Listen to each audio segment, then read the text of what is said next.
Ladies and gentlemen, boys and girls, unwanted pets and relatives, greetings and hello. It is I, your favorite obscure social studies teacher, with just above average looks, intelligence, and style, Mr. Palumbo, and this is the Professor Liberty Podcast. Thank you everyone for tuning in. I really appreciate it. If you'd like to email the show, don't forget, the email is professorliberty1776@gmail.com. That's professorliberty1776@gmail.com. Send me your questions, your concerns, your recipes, your receipts, your random thoughts, whatever. Send them to professorliberty1776@gmail.com. You can also hit me up on Facebook Messenger, which many of you like to do, and I very much enjoy the things you want to share and talk about. All right, well, what is on the docket today? If we would like to use some law lingo, the docket. Well, today we're going to talk about, and I kind of painted myself into a corner with this from last episode, and I have to admit, this show was difficult to write and to organize. This has probably been a week in the making. There's so many ways you can go with this, so many different paths you can take. So, as always, I hope and pray that it is coherent and easy to understand for the layman as well as the august scholar of our time. Today we're discussing the Progressive Amendments. Well, technically, we're only going to be discussing two of the Progressive Amendments, because if I talk about this for too long, I tend to get cranky and depressed. So if we really were talking about all of the Progressive Amendments, that would be the 16th, the 17th, the 18th, and the 19th Amendment. Most of your history books and most of your classroom instruction would admit that these are the Progressive Amendments. Today we're going to talk about the 16th and 17th Amendment to the U.S. Constitution. And like I said, I'm not a fan of either one. The other Progressive Amendments, the 18th, which instituted the lovely idea of prohibition, was a doozy. And if there was ever a light at the end of the tunnel, if there was ever any good Progressive Amendment, then obviously it would be the 19th Amendment, which granted suffrage to women. Any originalist or constitutionist will tell you that the 16th and 17th Amendments are like the 1-2 punch, the death blow to federalism and state sovereignty, if you will. We can also add to these two amendments, the Federal Reserve Act, which passed in 1913. Coincidentally, the 16th, the 17th, and the Federal Reserve all came into being in 1913. So if you're looking for the worst date in American history, at least politically, at least constitutionally, it is 1913. Hopefully, like I said earlier, I'll be able to articulate why these amendments are so bad. Clearly, I'm taking a very biased view here. And, I like to try to play it in the middle as much as I can, as much as my brain will let me. And so today is going to be my opinion, very biased against all of this stuff. And because of that, I hope I can articulate to you why. Not just because I think so and stuff. And so, with a heavy heart, let us begin the show discussing the Progressive Amendments, the 16th and the 17th. And let us explain their assault on our republic and on states' rights. I feel like we should have taps playing while we start the show. Ah, yes. Yeah, it's sad. It's sad when liberty is trampled on. States' rights basically lost. So sad. Anyway, okay, so if you listened to last episode, we talked about early progressivism in America. And we discussed what the progressive movement was. and what the progressive movement sought to change. Now remember, central to progressivism was corruption. Progressives wanted to combat corruption in both business and government. In regards to business, they sought labor laws, safety regulations. They wanted to break up monopolies, just to name a few. But when it comes to the government, they sought more of the D word, democracy. Progressives thought that the government was too archaic and too elitist. Sound familiar? Some progressives make that argument still today. Their answer to fixing government corruption was more democracy.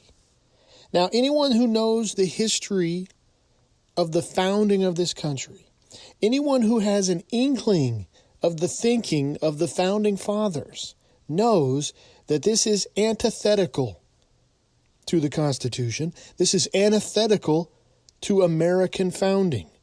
The founding fathers, believe it or not, boys and girls, I don't know what your socialist teacher is telling you, did not think democracy in large doses was a good thing. I often tell my class, to the founding fathers, to the framers of the Constitution, democracy was a four-letter word. Now, you can hear more about the dangers of democracy in an episode I did called Dangers of Democracy. If you want to listen to that, go back to episode 22. Okay, so let's get started with the first of the progressive amendments. And honestly, like I said, I don't know which one I hate the most. The first progressive amendment is the 16th Amendment. And let's read that. Congress shall have power to wait, can I just stop? You guys, the soapbox is going to come out on this one. Congress shall have the power. Now, in the Bill of Rights, have you ever noticed that it always says Congress shall not? Congress cannot. But here, in the progressive amendments, it starts with what Congress can do. Anyway, Congress should have the power to lay and collect taxes on incomes from whatever source derived, without appropriation among the several states, and without regard to any census or enumeration." Unquote. I just threw up in my mouth. Man, oh man, just listen to how this is written. Congress can lay taxes on incomes from whatever source derived. Wow! They can take it from anywhere they wish, without appropriation, meaning without taking into consideration the size of the state, the economy of the state, the wealth of the state. None of that they have to take into account. Nothing, no census, no enumeration. Man, did the federal government create for themselves a blank check.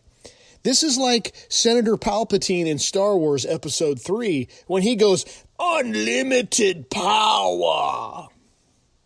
With the ratification of this amendment, the federal government now has a never-ending supply of monies, and what easier way to grow and spend so that you can initiate those progressive programs than having an income tax. Right, ladies and gentlemen? So why was this amendment proposed in the first place? Well, we have to go back to the Gilded Age, where only a few men were extremely wealthy. So wealthy, in fact, that don't forget J.P. Morgan, the actual guy, not the company, not the bank, had to bail out the government in a financial crisis in 1893. That's right, a private individual bailed out the federal government.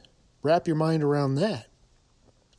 I'm sure senators weren't too keen on that imagery. Also, progressives needed more money to fund, like I said earlier, their new government programs and to enforce their business regulations. And we just talked about this in class, actually, yesterday. Another thing progressives were for was to get rid of tariffs or to lower tariffs. Well, tariffs were how most of the income for the government came to be. It was a tax on goods. That's how the government got their money. So they said, well, we're going to lower tariffs, but we need money. The government still needs money, so we're going to have an income tax. And now, 100 years later, we have no tariffs, but we've got 20% income tax, 37% income tax, right? So in class, we were kind of talking about, man, we really got a crappy deal. I'd rather have the tariffs. Would you rather have the tariffs and more expensive goods, but you get to keep all of your money? Or would you rather have cheaper goods, but you have to pay a tax? So anyway, industrialization and the Gilded Age brought with it lots of wealth, and many in government thought that the wealthy weren't paying their fair share. Where have we heard this before? Historically, though, it seems that the income tax was also deemed necessary to fund the country's war efforts. 1913, you got to think World War I is on the horizon for the United States. And this wasn't without a precedent, right? During the Civil War, Congress upheld an income tax to fund the Civil War. And then once that war was over, the income tax went away. Hey, can we go to that? Well, maybe there might be more wars. Now, one way they sold the income tax was that they promised it would only apply to the richest among us. And where are we now? Everyone is taxed on everything. Just this year, the Biden administration passed a new law which hires tens of thousands of new IRS agents. Politicians want to tax every transaction, every purchase, every investment. Every time you get up in the morning and you bust your butt and you scrape a little piece for yourself, a little piece for your family, there's the federal government waiting behind you to get their cut. And that's one of the ironic things of American history. A country that was started with the idea of personal liberty, a revolution that was started because of taxes, is now one of the most taxed people in the world, especially amongst industrialized nations, one of the highest taxed.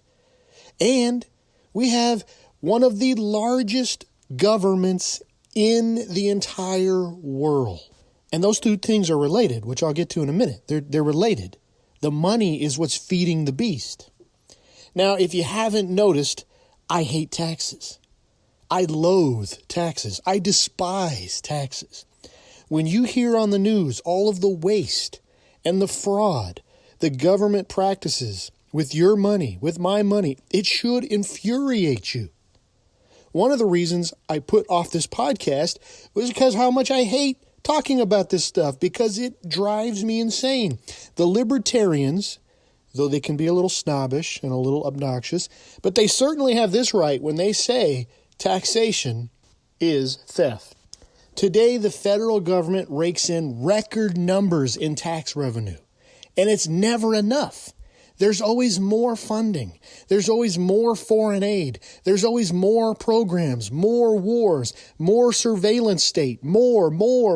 And it is all funded by people who get up in the morning and they go to work and they try to survive. And unfortunately, folks, the income tax is never going to be repealed.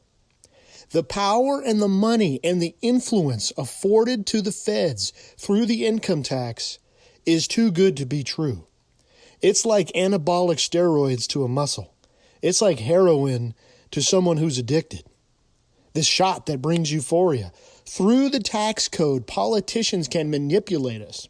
They can influence to do their bidding. Oh, you don't want Americans buying that? Raise the taxes on it. Oh, you want parents to have more kids? Give a tax credit. What behavior don't you want us to do? Raise taxes on those things. What behaviors do you want us to do? Oh, you want us to have electric cars? Let's give rebates.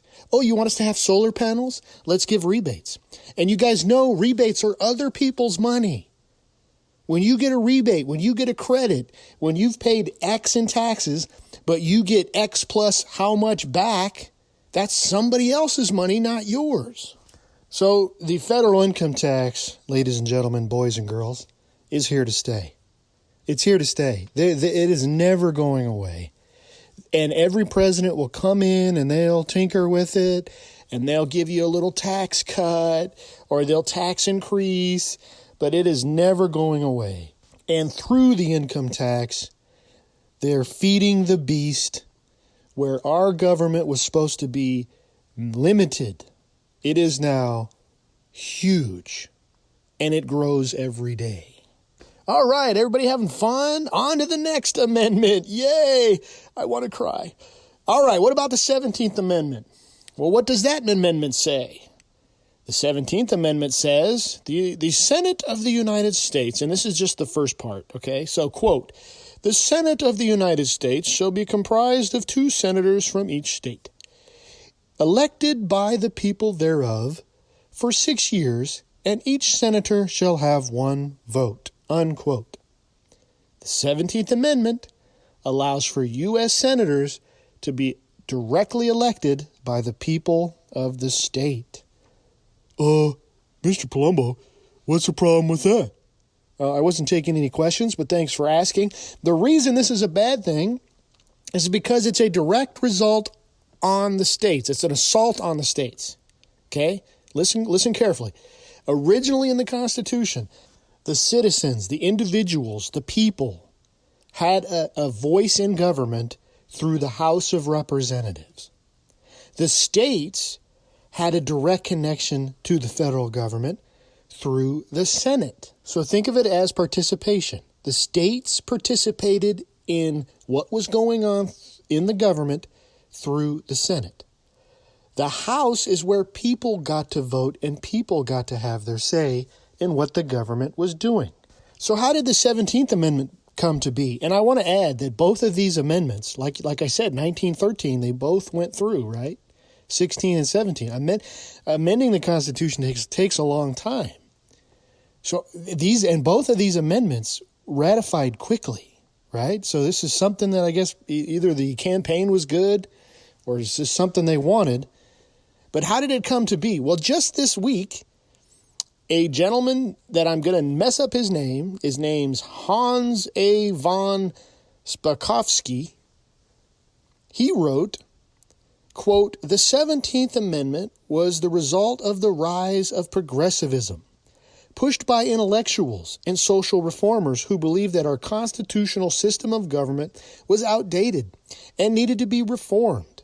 It was designed to enhance the authority of the central government and expand the size and power of the federal bureaucracy that could orchestrate the changes needed, they believed would lead to a new utopia, while diminishing the power of the state governments to contest those changes, unquote.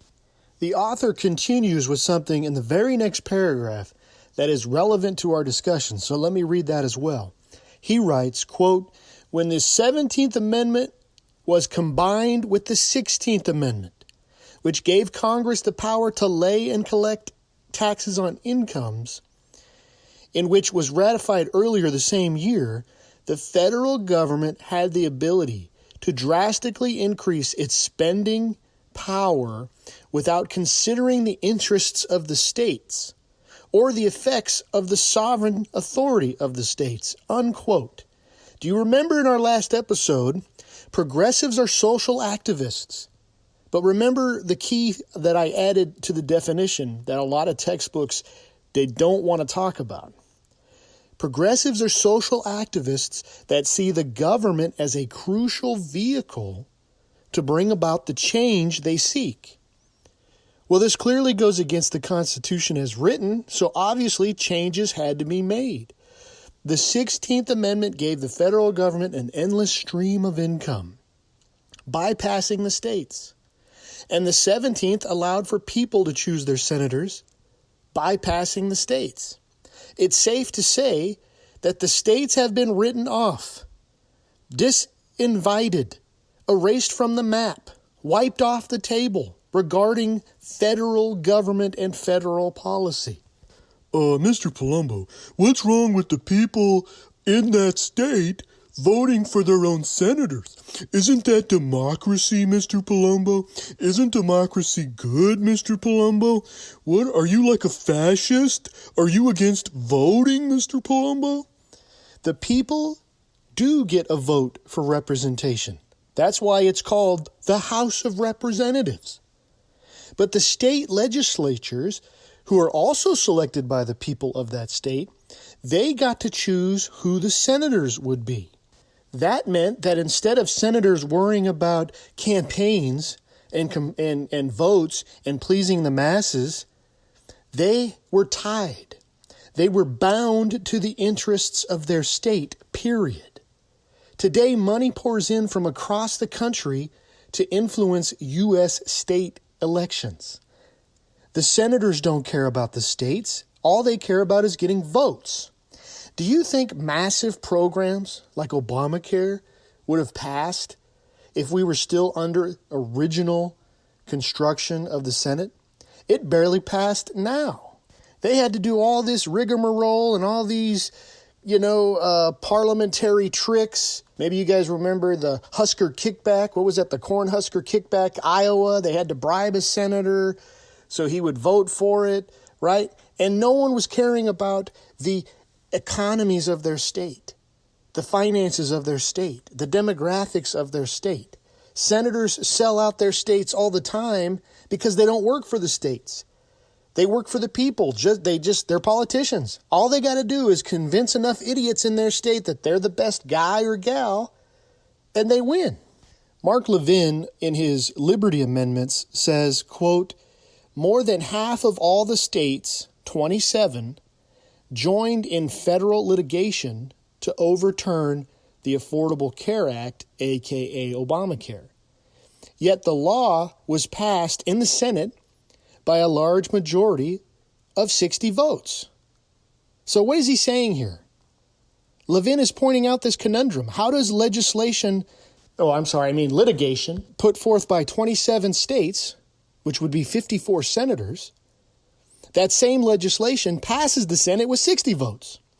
Clearly, the Senate, shaped by the 17th Amendment, isn't faithfully representing the states from which they come. The best way I can share this in today's race, right? We're having an election soon, in less than 30 days. Look at Pennsylvania. They have a Democrat there. I think his name's John Fetterman. I'm not really following the news that much. But I guess it's been told that John Fetterman has had a stroke. This is fact. And ever since his stroke, he is mentally diminished. But the guy's still running.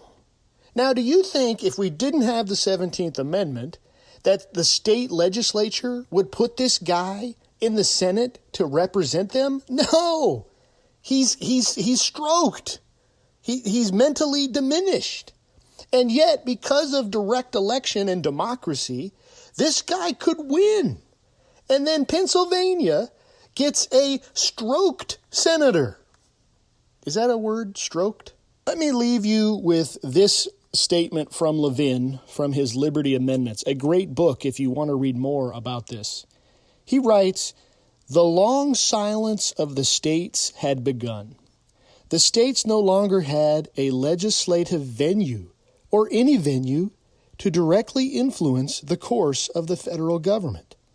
This contributed significantly to the dismantlement of states' traditional and exclusive areas of governing responsibility. As a result, today the federal government fills whatever areas of government and even society it chooses. State sovereignty exists mostly at the will of the federal government. The federal government's limited nature under the Constitution was transmuted into the kind of decentralized power structure the framers worked so diligently to thwart. So there you have it, folks, the 16th and 17th Amendment, the 1-2 punch to federalism and state sovereignty. Many of our economic woes, many of our governmental woes, if you throw in the Federal Reserve Act, many of these issues we have today are because of the 16th, the 17th, and the Federal Reserve. So next time someone says the Constitution is archaic, or it's outdated, or it needs to be changed, be careful. Who knows what unintended consequences there might be. Here at Professor Liberty, we seek to educate, inspire, and restore. If you like this podcast, please go to Apple iTunes and give me a 5-star rating. Until next time, go throughout the land and proclaim liberty.